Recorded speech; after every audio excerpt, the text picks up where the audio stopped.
ঠিক আছে, thank you, আসসালামু আলাইকুম। ঠিক আছে ভাই, এই যে পুলিশরা প্রস্তুতি নিতেছে, এই যে দেখেন ভাই, একটু ভাঙতে দেন আমার। 16 দিন পরে নামছি ভাই, আমি আছি এইখানে আর এই যে যাত্রী আছে হচ্ছে এইখানে। হ্যাঁ, মানে অনেক ঝামেলা হয়েছে, একটু আগে এদিক দিয়া রণক্ষেত্র হয়েছে আর কি। এই দেখেন এখানে কি পরিমাণ ভাঙচুর হয়েছে, দেখছেন প্রচুর ভাঙচুর হয়েছে। দেখেন অবস্থা, জানি না দেশের পরিস্থিতিটা আসলে কোন জায়গায় গিয়ে শেষ হয়, তবে দোয়া করি আমার স্টুডেন্ট ভাইয়েরা যেন সফল হয়।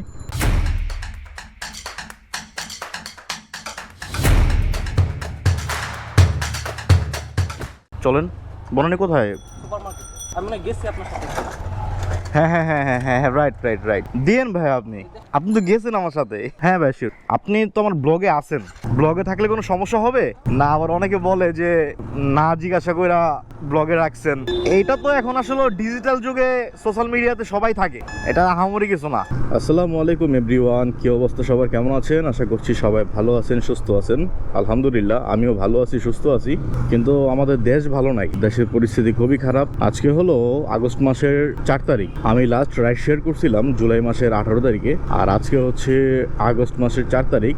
তবে কোনো রাইড শেয়ার করতে পারি নাই, আসলে সুযোগ হয় নাই, দেশের পরিস্থিতি খারাপ, আর বাসা থেকেও আমাকে বের হইতে দেয় নাই। তো আজকে আপনারা জানেন যে আজকেও কিন্তু আন্দোলন, আপনারা জানেন যে আজকে এক দফা দাবি নিয়ে স্টুডেন্টরা মাঠে নামবে। আজকেও কিন্তু বেশ ভালোই মারামারি হওয়ার সম্ভাবনা আছে।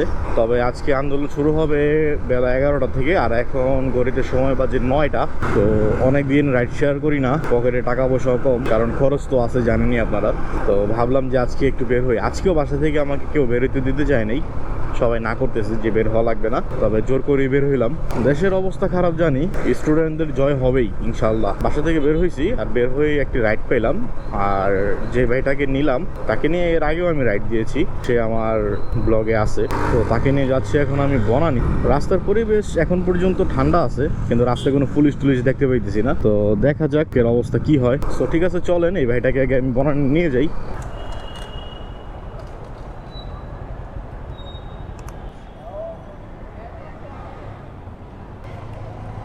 ঠিক আছে, থ্যাংক ইউ, আসসালামু আলাইকুম। ভালো থাকবেন। ঠিক আছে ভাইয়া, আল্লাহ হাফেজ। ভাইকে বনানী নামাইলাম, 160 টাকা ভাড়া দিছে। যাক আলহামদুলিল্লাহ, প্রায় 16 দিন পরে এই যে টাকা ইনকাম করলাম, 16 দিন পর। ভাইকে তো বনানী নামাইলাম, কিন্তু এখন বনানী থেকে তো ট্রিপ পাওয়ার সম্ভাবনা খুবই কম। তো যাইতে হবে এখন বনানীর আউটসাইডে, যাতে করে আরেকটা ট্রিপ ধরতে পারি। তো আজকে তো বিশাল ঝামেলা হইতে পারে যা বুঝতেছি। ধানমন্ডি 6 রে দিয়ে ঢুকে কাজে রয়েছে দিয়ে 32 পার হলে তো প্রত্যেক দিন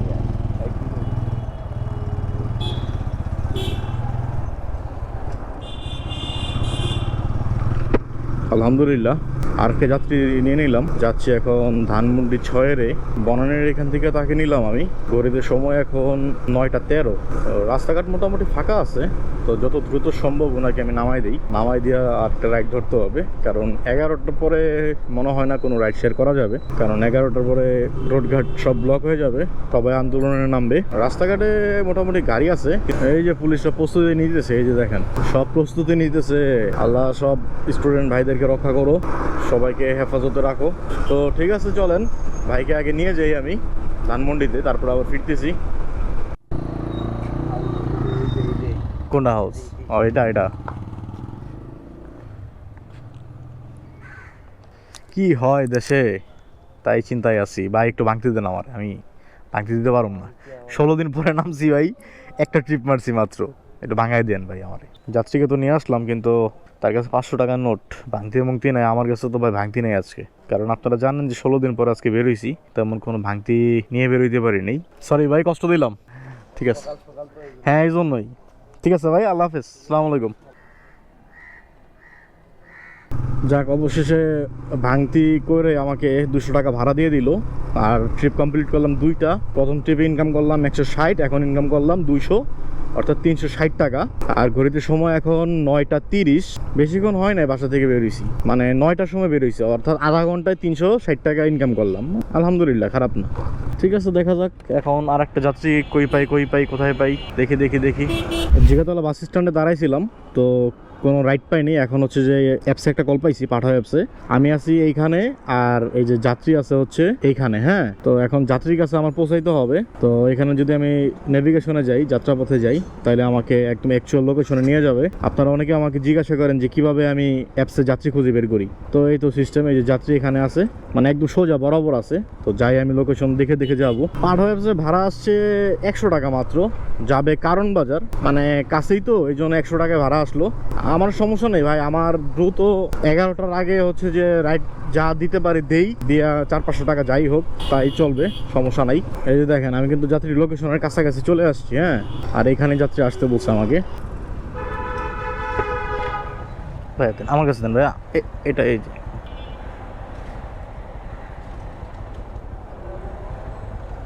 তো দেখতেই পারলেন যাত্রীকে আমি কিভাবে পিক করলাম। যাত্রীর লোকেশনে এসে তাকে নিয়ে নিলাম এবং কারণ বাজারের উদ্দেশ্যে রওনা হয়ে গিয়েছি।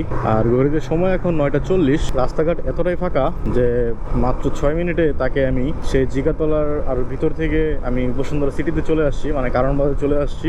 আর এই ট্রিপটা কমপ্লিট করতে পারলে আমি টোটাল আজকে আর্নিং করব এখন পর্যন্ত 460 টাকা। 1 ঘন্টা কিন্তু হয়নি বাসা থেকে বের হয়েছি, 460 টাকা ইনকাম হয়ে গেছে। যাক আলহামদুলিল্লাহ। 107 টাকা আসছে। থ্যাংক ইউ, আসসালামু আলাইকুম। ট্রিপ কমপ্লিট 3টা, ইনকাম করলাম 470 টাকা এখন পর্যন্ত। 1 ঘন্টা এখনো হয় নাই, মানে 50 মিনিট হয়েছে। 50 মিনিটে 470 টাকা ইনকাম করছে। ভালো তো হয়েছে, কিন্তু এখন আর কতক্ষণ বাইক চালাইতে পারি সেটারই কোনো সিউরিটি নাই। তো দেখা যাক কি হয়। একটানা কিন্তু 3টা রাইড কমপ্লিট করলাম, তবে এখন রাইড পাইতেছি না। কারণ বাজার ট্রিপটাকে নামাই দিয়ে কারণ বাজার দাঁড়াইছিলাম, তো তারপরে আবার বাংলা মোটর এসে দাঁড়াইলাম, এখানেও পাইলাম না। তো এখন আবার যাইতেছি মগবাজারের দিকে। দেখি যে যদি মগবাজারের দিকে পাই তো পাইলামই, আর না পাইলে কি করব, বাসার দিকে যাব। কারণ অলরেডি 10টা বাজে, 10টা 5 বাজে আর কি। তো 11টা থেকে যেহেতু সকল স্টুডেন্টরা নামার কথা জানিয়েছেন, কি হয় জানি না, দেখি। তো ঠিক আছে, সাথেই থাকুন আর দেখতে থাকুন আমার ভিডিওটি। আর ভিডিওটি ভালো লাগলে একটি লাইক করে দিবেন, আর যারা ফেসবুক থেকে দেখতেছেন তারা প্লিজ ফেসবুকে একটি শেয়ার করে দিবেন ভিডিওটি, কারণ আপনাদেরকে দেখানোর জন্য এত কষ্ট করে আমি ভিডিওগুলো বানাই। তো ভিডিওটি যদি আপনারা শেয়ার করেন, লাইক করেন, কমেন্ট করেন, তাহলে অবশ্যই আমার ভিডিও বানানোর আগ্রহটা আরও বেড়ে যাবে। ঠিক আছে, আসেন দেখি যে আরেকটা রাইড নিতে পারি কিনা। তারপর আবার ফিরতেছি আমি। ভাই অফিস থেকে বের হইলাম, কিন্তু এখানে দেখেন প্রচুর ঝামেলা হয়েছে, মানে অনেক ঝামেলা হয়েছে। একটু আগে ওই জায়গা, একটু আগে এদিক দিয়া রণক্ষেত্র হয়েছে আর কি। এত বড় মিছিল হয়তোবা এই এরিয়াতে আসে নাই, আজকে প্রথম। এই মগবাজার এরিয়াতে এত বড় মিছিল আমি কখনো দেখি নাই। স্টুডেন্টরা ছিল এখানে, পুরো দখলে ছিল স্টুডেন্টদের। তো এখন একটু হালকা হয়েছে। আমি সকালবেলা রাইড শেষ করে তারপরে যখন মগবাজার আসছি, এরপরে অফিস থেকে ফোন আসছে, আরজিএন অফিসে গেলাম। এই দেখেন এখানে কি পরিমাণ ভাঙচুর হয়েছে, দেখছেন?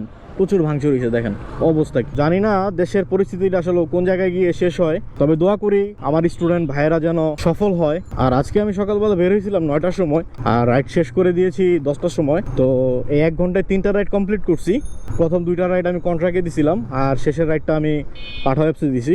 আর এই 3টা রাইড কমপ্লিট করতে আমার আজকে বাইক চালাইতে হয়েছে 20 কিলোমিটারের মতো, আর রাস্তা একদম ফাঁকা ছিল, কোনো জ্যামে ছিল না। তাই 1 ঘন্টায় আমি 3টা রাইড কমপ্লিট করতে পারছি। আর 3টা রাইড কমপ্লিট করে আমি ইনকাম করছিলাম 470 টাকা।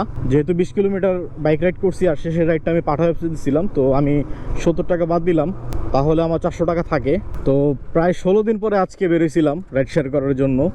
কিন্তু দেশের যে পরিস্থিতি, আসলে এখন রাইড শেয়ার করাটা টাফ হয়ে যেতেছে।